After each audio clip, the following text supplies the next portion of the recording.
We are gathered today at a historic moment, and I'm proud to second the resolution that has just been moved by my friend Sachin Pilot. It is a historic moment here for us to be on the banks of the Sabarmati in Ahmedabad on the 100th anniversary of Mahatma Gandhi's presidency of this party and the 150th birth anniversary of the immortal Sardar Patel.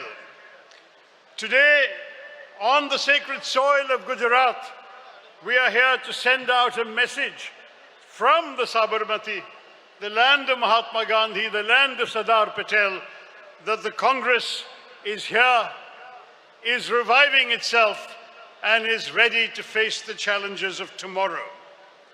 Here in Gujarat, where we have been out of power for nearly 3 decades, we stand on the brink of a new revival, and that is a moment of celebration for all of us here today.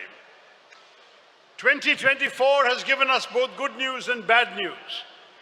A good result in the Lok Sabha elections when we doubled our strength in the Lok Sabha, but bad news in a number of state elections that followed. This resolution that we are moving before you today should mark a turning point in the fortunes of the Congress Party. We need to retain and restore the votes we have won before, but we have failed to win in the last 3 elections. And that is where this resolution leads us. It is a resolution in which we express constructive criticism and not mere unrelenting negativity.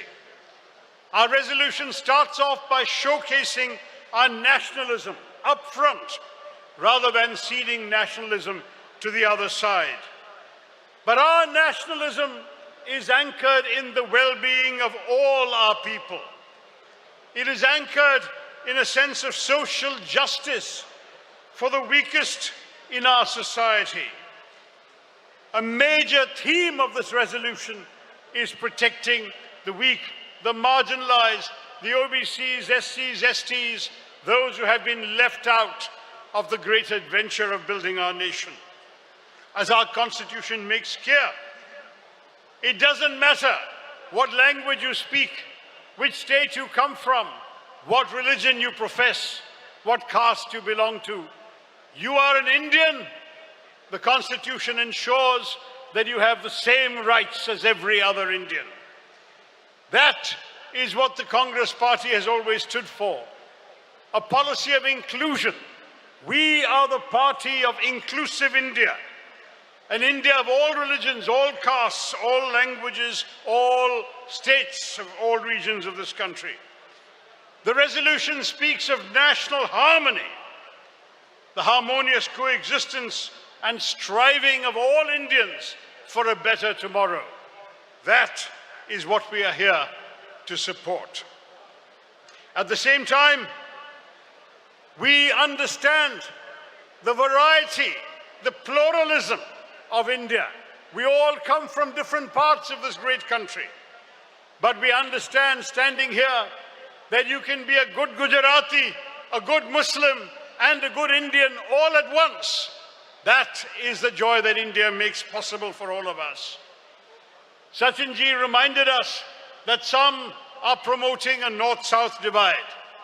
मैं गर्व से कहता हूं कि मैं दक्षिण भारत से हूं, लेकिन मैं भी कहता हूं नफरत छोड़ो भारत जोड़ो। भारत को जोड़ने का काम हम सभी के हैं, चाहे हम उत्तर भारत से हो, दक्षिण से हो, पूर्व से हो और पश्चिम से। भारत हमारे हैं, and we are all here. It does not mean that we forget our special commitment to the states we come from. Here in Gujarat, where we have so many of you represented today, you have major battles to fight to lift our party up to the great heights it has known.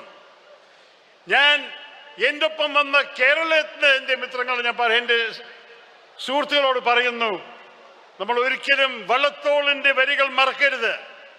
ഭാരതമെന്ന് കേട്ടാൽ അഭിമാനപൂരിതം ആവണം അന്തരംഗം. കേരളം ഒന്ന് കേട്ടാൽ തിളയ്ക്കണം ചോര നമ്മുടെ ഞരമ്പുകളിൽ. If we hear the name of Bharat, our hearts must swell with pride.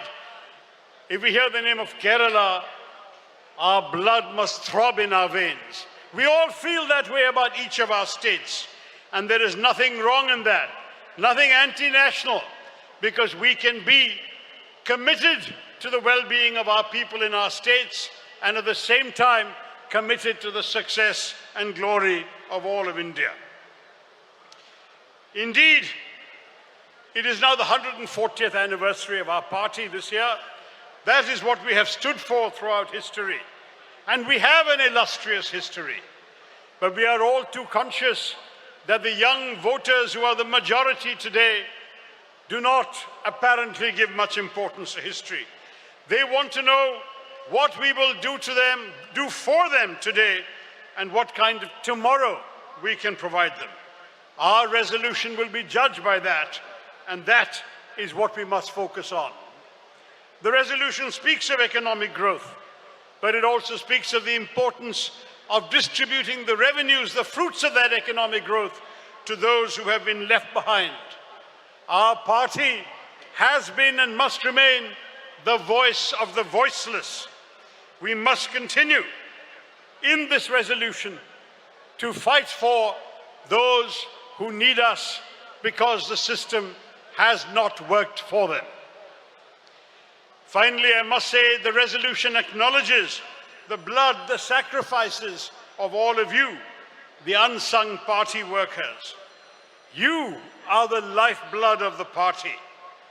मैं हमारे कार्यकर्ताओं से कहता हूं, हम सारे जो यहाँ इस डेस्क पे हैं, हम आपके कंधों पे खड़े हैं. Without you, there is no Congress party.